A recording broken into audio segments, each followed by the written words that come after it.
How's it going, YouTube? Got FourthStarTCG here, and I'm back. You guys seem to like the last video, so here again, no green screen, no script, giving it to you straight facts about the Pokemon hobby. So today we're going to discuss something that a lot of collectors talk about all the time, and it is good old PSA. So I sing PSA's praises quite a bit. I think PSA is the best grading company for your Pokemon cards, both for increasing their value and also for just showing them off. PSA cases are fantastic. I really like them, and it's the vast majority of what I own in my collection is PSA graded cards. But nobody's perfect. So today we're going to talk about the problems with PSA and Pokemon cards. I got 4 specific problems to talk about with you guys, and hopefully these can be addressed in the future. Some I think it's fairly impossible now that the sort of cat's out of the bag, so to speak. But others PSA can make an effort to address quickly.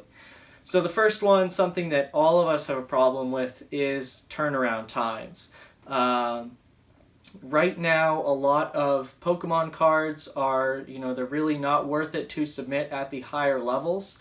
And the PSA turnaround times, even if you submit at the higher levels, the issue is that their turnaround times start when they're entered into the system. So PSA can sort of bypass their turnaround time estimate by simply not logging your package into their system for a month or something.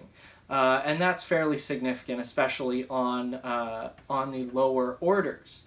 Now, if you're paying for a, small service at, just like the most recent special $7.50 a card or something like that, that's fairly low for professional grading. You should expect that to take a while. But if you're paying $10 to $15 to grade a card, that should take less than 6 to 8 months, in my opinion. Other grading companies are able to get it out faster, so I don't see why PSA can't do the same. Obviously, they have a high volume of traffic, but that just means more revenue for them, and they should be able to put that money back into the turnaround times.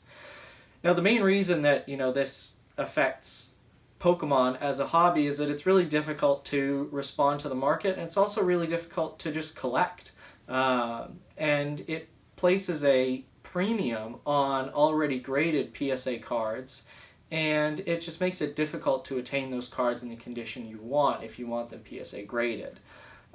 So for example, with my collection, my main thing I'm working on right now is English EX series.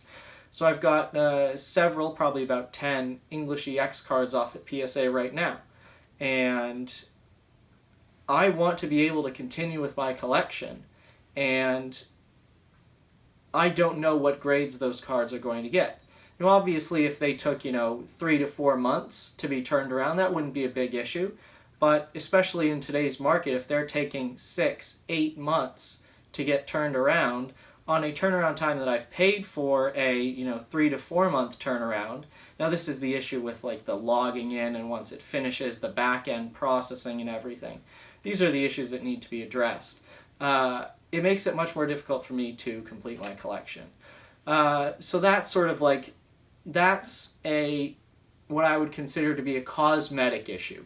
That's a serious issue, but it's not one that either messes with the integrity of the grade, messes with the integrity of the case, or with the integrity of the PSA brand in general. The next issue I have absolutely does that, and it is PSA's ineptitude on Pokemon signatures. This is an extremely serious issue because PSA is authenticating fake Pokemon signature cards.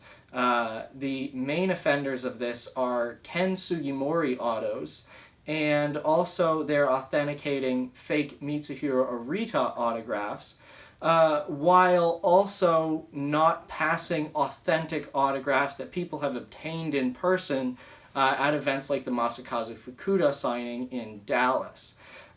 So this is a serious issue with PSA's brand, PSA's authentication department. These Ken Sugimori autographs that get passed through PSA are sometimes just atrocious.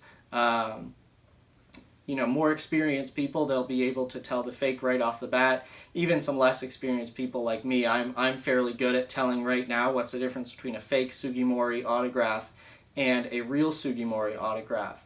But given the fact that PSA has passed several of these fakes through and has authenticated them, it completely devalues the PSA name and the PSA label on these signatures.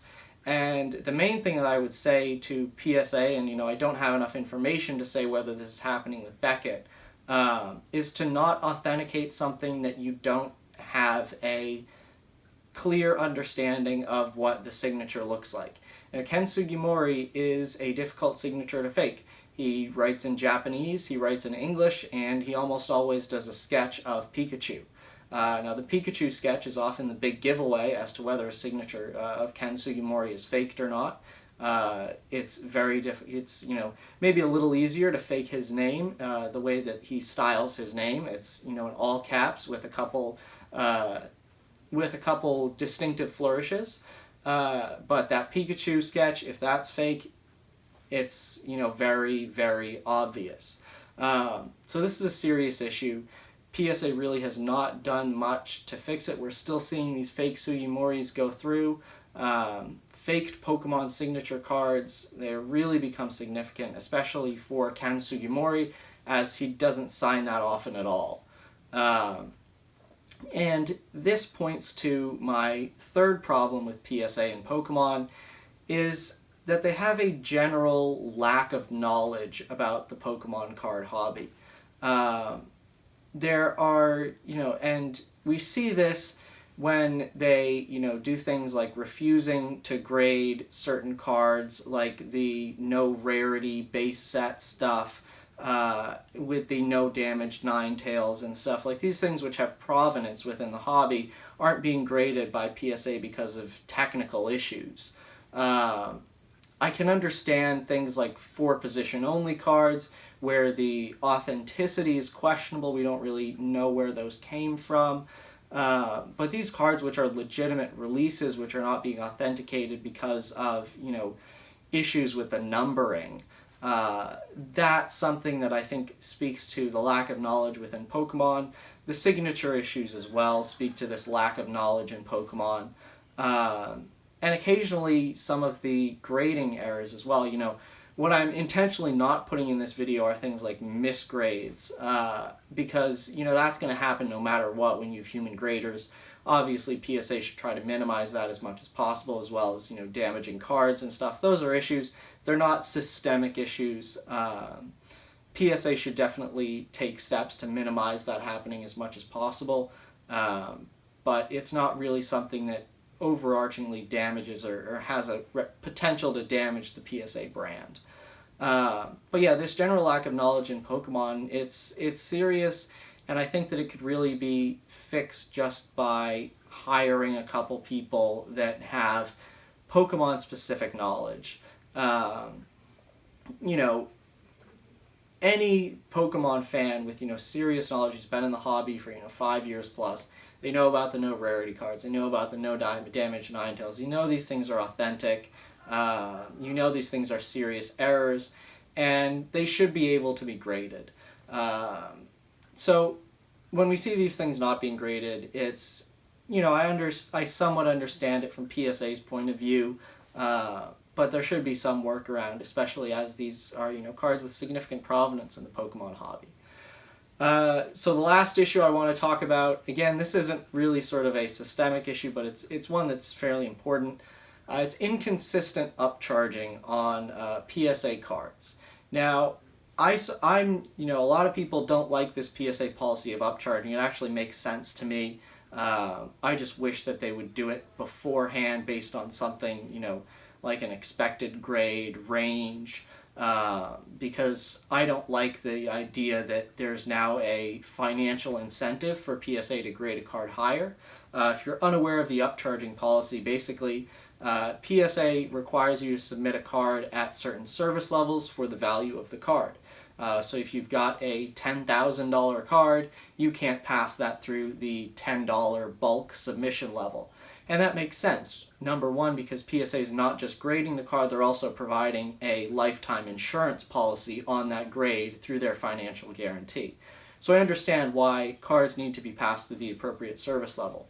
But what happens a lot is that PSA upcharges inconsistently. You have people going through the sort of standard service, the standard economy service, not the bulk service, and they're getting, you know, nickel and dimed on the upcharges. And it's high level people within the Pokemon hobby who know that these cards are worth what they're worth and submitted at the appropriate service levels. But they're getting nickel and dimed at PSA by people who don't really have any knowledge of the Pokemon hobby, or the knowledge they do have is fairly limited. So, you know, it's, when we see this inconsistent upcharging, we see it, you know, more on one service level. People pass things through bulk all the time. It's still a problem. It really makes it difficult to submit to PSA and, you know, have a strong understanding of what your card is going to be graded at the end, and the cost that it's going to cost you. So this inconsistent upcharging, you know, I think it should be fixed. I think the best thing for PSA would be to perhaps, you know, do a quick examination of the card and, you know, match it up with some expected grade levels, because people can't be expected to know the value of their card before they submit it when it will be graded. So I think if PSA's research department could do that and say, you know, hey, we think you've submitted, you know, a mint, you know, 8 to 10 condition card, which when it's graded in that range is a, you know, $7,000 to $10,000 card, but, you know, you've submitted it at the bulk service level, so we're going to upcharge you for that. Again, I understand the upcharging method, I just don't agree with the way that it's enforced. So that's going to do it for my problems with PSA video. I hope you guys enjoyed. Did another video like this. Hopefully I'll have some more coming your way. So thank you very much for watching. Be sure to like and subscribe, and stick around for more videos.